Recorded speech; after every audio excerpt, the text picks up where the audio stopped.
The Using CBRNResponder in an Emergency special feature webinar will show you the variety of CBRNresponder capabilities that you can leverage when responding to a real-world incident. We'll be covering a variety of different ways that you can leverage CBRNresponder when you're responding to a real-world incident, and this includes creating an incident-specific event, activating a pre-created emergency response event that RadResponder, ChemResponder already has, entering and viewing data, sharing that data and managing event partners, requesting IMAAC model support, and leveraging the CBRNresponder emergency support hotline. When an emergency occurs, the first thing you need to do is determine which CBRNresponder event you want to start submitting your data into. So once you determine that the event is of CBRN nature and that you are going to use CBRNresponder as your data collection and management tool, you'll need to figure out where to put that data. So some things for you to note and consider.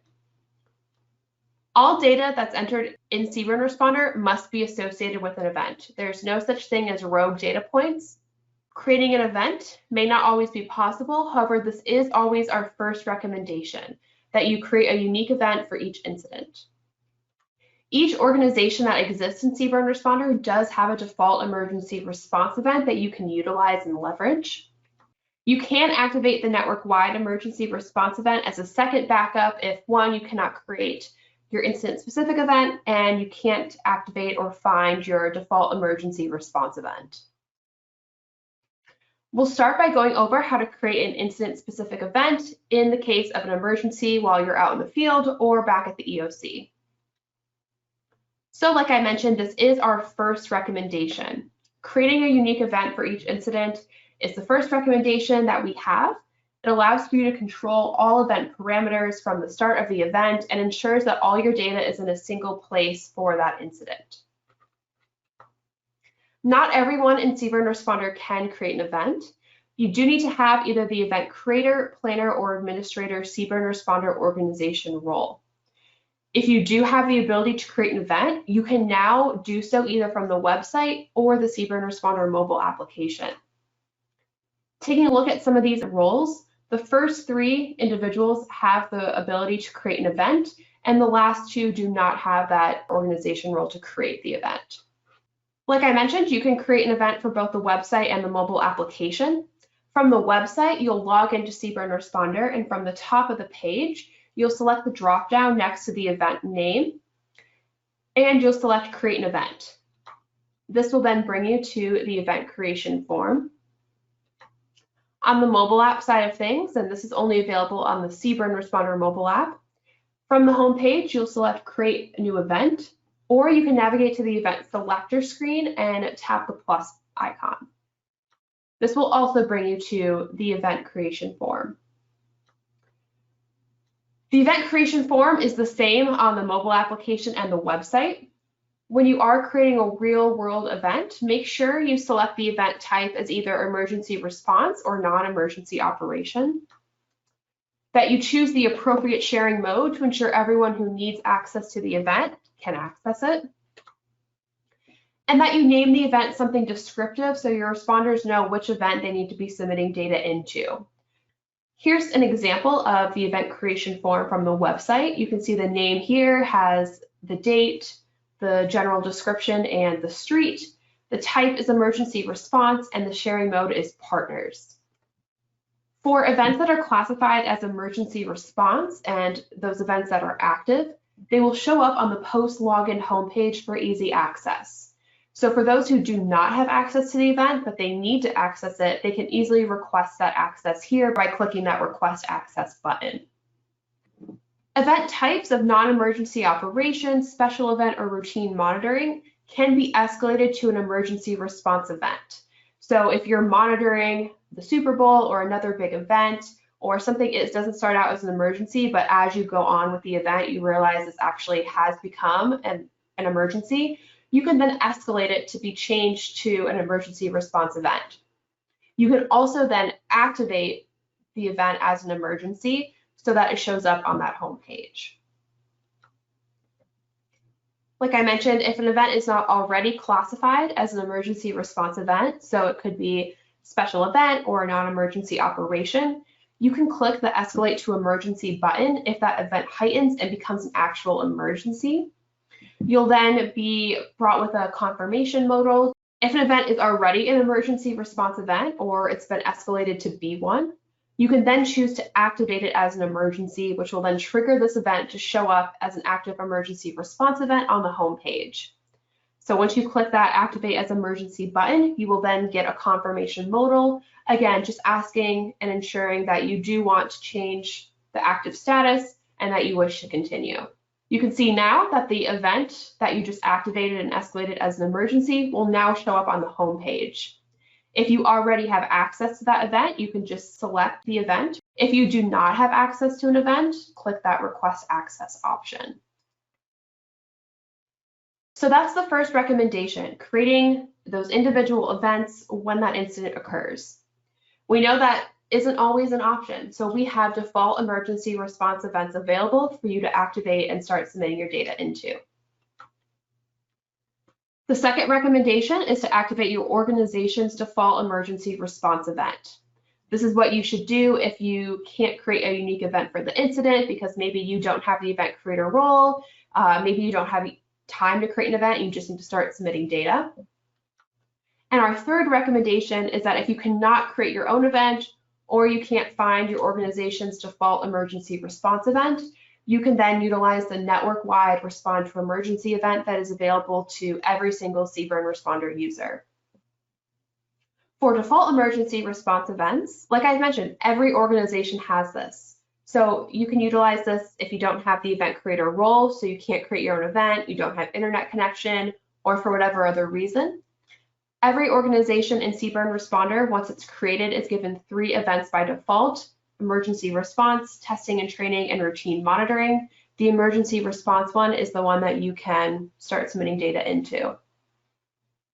To access your organization's emergency default event from the mobile application, you'll navigate to the Event Selector page, and at the top you'll see a red Respond to Emergency button. Once you select that, you'll then be brought to all of the emergency response events that you have access to. You can see here in the right screenshot that I have 2 emergency response events, and that's because I am a member of 2 different organizations. I would then just select the applicable emergency response event. If you cannot find your organization's emergency response event for whatever reason, you can select the Shared with Me tab and utilize the network-wide Respond to Emergency event. You'll know that this is a network-wide event and not an individual organization's event because the event sponsor is going to be a RAB responder or CHEM responder. It's not the organization itself. If you do choose to activate the network-wide emergency response event, just know that it then becomes active for all CBRNresponder users to access. So this is why it's our last option that we recommend, because you are then allowing everyone to see the data that you're entering. Now, please note that we can always move data from this event or any other event into a separate event through the event merge capability. But this is not the ideal place to start if you don't have to, but it is an option. From the mobile application, once you do select an emergency response event, whether that be your unique event, the emergency response default event, or the network-wide event, you will be asked to confirm that you are responding to a real emergency, and this just ensures that you don't accidentally activate an emergency response event. The UI difference for emergency response events is that they will all have red icons and buttons instead of the normal navy blue ones. So you can see here in the right-hand side, all of the options that you have for the emergency response event are showing up in red. So once you determine the event that you are submitting data into, and again, you have those 3 options, now it's time to actually go in and enter that data. The CBRNresponder mobile application can be used both online and offline, which is a really great feature because that means you can enter data with or without internet connection. You don't need any sort of cellular data, Wi-Fi to start submitting and saving that data. Submitting data via the application is very simple. All you need to do from the mobile application is select the Submit Data button, and you'll then be brought to the Data Type Selector screen. From here, you'll choose the data type that you wish to enter, and then you'll fill out all the required fields, which are marked with a red asterisk, and you can fill out as many optional fields as you would like. For the field survey, for example, the value, type, and unit are all required fields, but the is background, is the window open, height, and additional fields are optional, but we always recommend you fill them in if you have that information. Once you enter everything you need to, you'll select Save in the upper right-hand corner, and you'll receive a confirmation that your survey or any data type has been saved. You'll continue to enter data by selecting the corresponding data type that you're trying to enter, filling out all those necessary fields, and then saving that record. Once you're done submitting your data, or you just want to view the data that you've collected already, you'll navigate back to your event home screen and choose the Collected Data option. This list will not be comprehensive of all of the event data, but it will show you the data collected by you on the device that you're using. Next to each data point, you'll see the data type, the ID number of the data point, the date and time of when it was collected, and the upload status. The upload status is going to come in handy, especially if you do not have internet connection. So a gray pending upload means that it's in the upload queue, and a green check indicates that the data point has been uploaded to the server. If you don't have internet connection, CBRNResponder will just store that data point to your device, and then once data connection is restored, your data point will then be uploaded to the server. And once that data has been uploaded, which again will be confirmed by that green uploaded check mark, you can then be assured that it's available for all event responders to see on the website side, so they're getting a holistic view of all data entered in that single event. For those who are needing to look at the data and see it all together, we recommend you do this from the website. You will log into your CBRNResponder account, search for the corresponding event that you need to view the data for, open the event, and then you can either view data from the individual data type tables, or you can navigate to the event map to view your data. On the left-hand side, I'm in the specific survey data table. It will give me all of the parameters I need for the individual data points. So I have my collected date and time, the radiation type, the severity level, the value, and the unit. And on the event map, this is going to really be the best bet if you're trying to view the data geospatially and to visually see where there are some hot spots, or if any area needs to be evacuated, or whatever you need to make those protective action decisions. Next, we'll talk about sharing data and the importance of managing your event partners. In a real-world emergency, it's important that all stakeholders and decision makers have access to the real-time data in a single event space.